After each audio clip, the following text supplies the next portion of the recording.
Hi guys, Darth Deuce here, back on the Star Wars The Black Series action figure review. Today, taking a look at a very recent release. It is the Star Wars The Black Series Amazon exclusive, I believe. Cad Bane Bracca, as he appeared in Star Wars The Bad Batch series, Season 1. So a new version of Cad Bane. Of course, I had to get it. Cad Bane's one of my favorite bounty hunters, as I'm sure he's many's favorite bounty hunter. He's very cool. And he had that new look in The Bad Batch that they made into a figure. And Amazon exclusive, or at least I believe it's Amazon exclusive. Very weird. Amazon, especially in Amazon for Canada, is always very finicky when it comes to exclusives. Sometimes the exclusives are just straight up never posted for pre-order, or they're posted under weird code names. This one's under a weird code name, but it did actually release, and I was able to get it before the year's end, which is pretty cool. And it is a very cool figure. Obviously, Cad Bane is just cool in general, but quite a bit of new tooling. There was, of course, a Cad Bane based on the Clone Wars a couple of years ago now, actually. And that figure is very cool. Probably one of my favorites Black Series figures, honestly. And, I still would, I think, prefer that old one just because I prefer that look. This one's very, very nice. Let's take a closer look and take a look at the head sculpt here. We'll get a closer look when I take the hat off because the hat is really shadowing him up there. But hat's very nice. It's actually a different sculpt. He had a hat that didn't have quite as wide of a brim in the Bad Batch. So he used a new mold, which is very nice. Got some nice silver paint on there. Not too much else to talk about. It does sit on the head really nicely and snugly. Like doesn't fall off, which is very good. The other one, the old one, sat on his head pretty good, but wasn't as good as this. You can take that off there, though. And you get an all-new head sculpt, which is really cool. I'm glad to see they didn't just reuse that old head sculpt. We got a new expression, which looks really cool. He doesn't have his mouth open. He's got kind of this more just grimace on the go. They actually put a nice little, or it looks like a pretty subtle kind of black wash on the face to bring out all the detail in the sculpt, which looks really good. He does have that metal plate on his head, which is probably why they had to do a new head sculpt, if I'm being honest, which is reference to the unfinished episodes where they're going to have Cad Bane duel Boba Fett, and Boba's going to like shoot him in the head, and that's why he has the plate on his head, I guess. But that's really cool. That kind of infers that happened, even though we never saw it actually happen. Then on the torso here, we've got, I want to say that I think the torso underneath this armor and everything is all new. I think the torso is new here, and you got this chest plate, just molded in gray, but looks pretty nice. Then you've got the arms here. This little shoulder pad's actually on a hinge joint, so it can move around. And I think the arms are pretty much all brand new. The forearms, I'd have to take a look at the other figure, but the forearms may be reuse. But these upper parts definitely are new. He's got the larger shoulder pad on this side here, kind of like the asymmetry there. I think that's kind of cool. The gauntlets are sculpted and painted pretty nicely. It's got his little flamethrowers on the underside there. And you got the hands, which I imagine are probably reuse. But we'll have to see. I will do a comparison. Belt's all new as well. I like how it looks like it's gun bullets, even though it doesn't really make sense to be bullets. But yeah, that looks very nice. You got the two holsters there hanging down in the pants, which are pretty good. And I think the legs, except for maybe these top parts, very top parts, are all new as well. The boots look good. Got some green, some different coloring going on there. Nice gunmetal kind of color for these knee guards. Got different style thrusters on his legs there.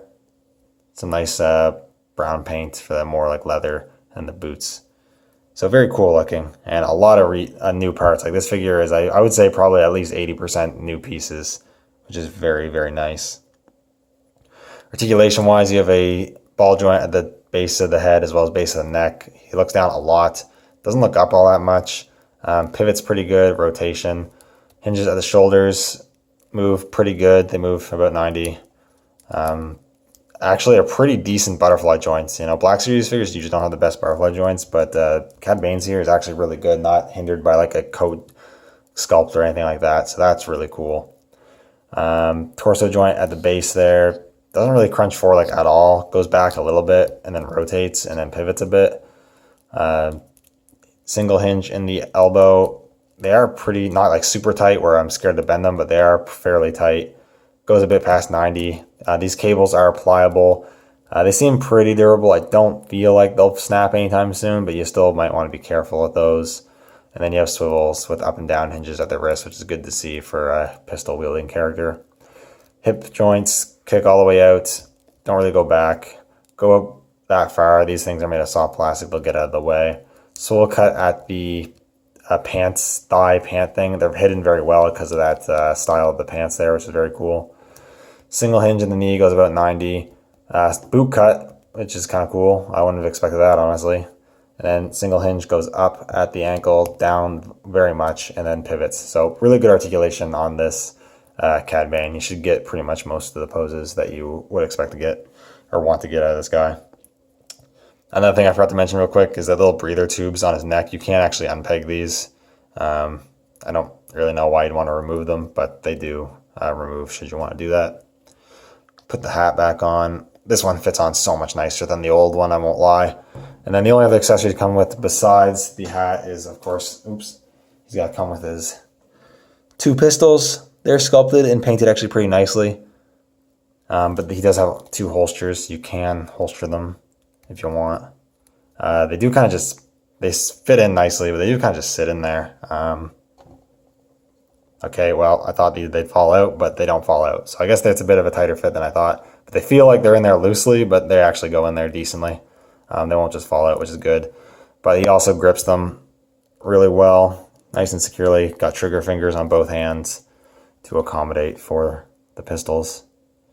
I'm a little afraid that the silver paint might wear if you take the guns out of his hands too often, which is kind of annoying, but I'm not sure yet. Time will tell on that. But yeah, he holds them well, no problems there. So yeah, really cool. I guess all there is left to do is to compare them with the Clone Wars version. So there's the Clone Wars version. If it wants to stand, let me get his ankles right. There we go. So there's the Clone Wars version. You can definitely see they are quite different figures. Like I said, I think maybe like the groin and then the very top hip joints are reused, but the rest of the legs are definitely brand new. Let me see. I think the hands might be reused. They look about the same. I would say the gauntlets are reused. They look similar, but the upper arms are all new. The torso's new, the belt's new, and the head's new, and the hat's new. So yeah, that is pretty good. They did so much new to it. This one did have some weathering. He's got some dry brushing on the legs, on the front of the torso, on the hat that I kind of wish that this figure had. The armor here, his clothing in general does come off a little too clean. So I kind of wish they would have done that. I will remove the hats here so you can get a better look at what we're dealing with. Head-wise, you can kind of see they both look really good. This one's got a bit more wrinkle and maybe looks like he's a little bit older, which I guess would make sense. A bit more grizzled. I like the squinting eyes, I think that's really cool. But then the old one looks really nice as well. Still really like how that looks. The hat's back on. So overall, honestly, a really great figure. A lot of more new tooling than I was expecting. Looks great, poses really well. Really the only drawback to this figure is the price point. Because it's an exclusive, you are paying that exclusive price tax, which does suck. In Canada, it is $42.99, which, yeah, that's almost the price of a deluxe figure in Canada, which kind of sucks because this guy's definitely not a deluxe release by any means. It would have been kind of cool if they included Toto. I know that kind of would diminish the point of the Clone Wars exclusive Cad Bane con exclusive they did that came with Toto. But I don't know. If they included Toto, I'd be a little more okay with the price point. But still, I don't regret purchasing it. It's really cool. Not a super necessary release. Like if you have the Clone Wars Cad Bane, you're happy with that one. You don't necessarily need to get this one.